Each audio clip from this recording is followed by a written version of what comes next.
ஆருத்ரா முன்னிட்டு காஞ்சிபுரம் கச்சபேஸ்வரர் ஆலயத்தில் நடராஜ பெருமானுக்கு அண்டாவாக பல அபிஷேக பொருட்களை கொண்டு நீண்ட நேரம் நடைபெற்ற அபிஷேக ஆராதனை திரளான பக்தர்கள் சுவாமி தரிசனம் செய்தனர்.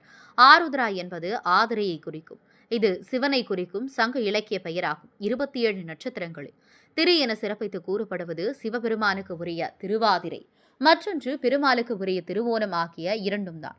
தமிழ் மொழியில் திருவாதிரை என்று கூறப்படும் நட்சத்திரத்துக்கு வடமொழியில் ஆருத்ரா என்று பெயர்.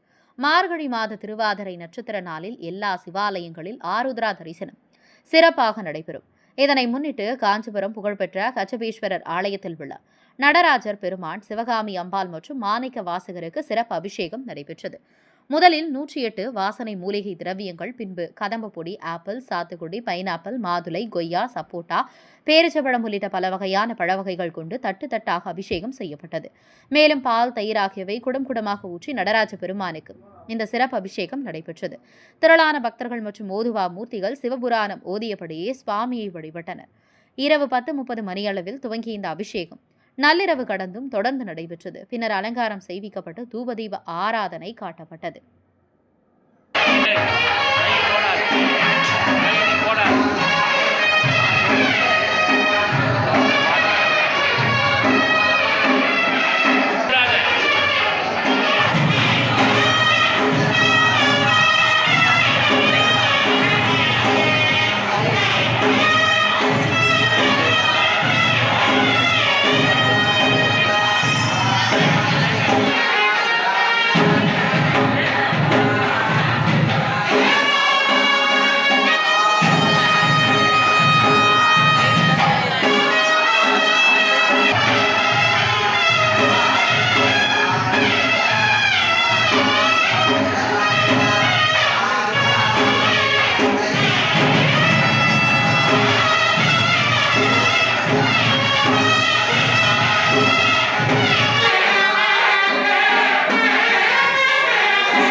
पुनात्वधर्मर्षणः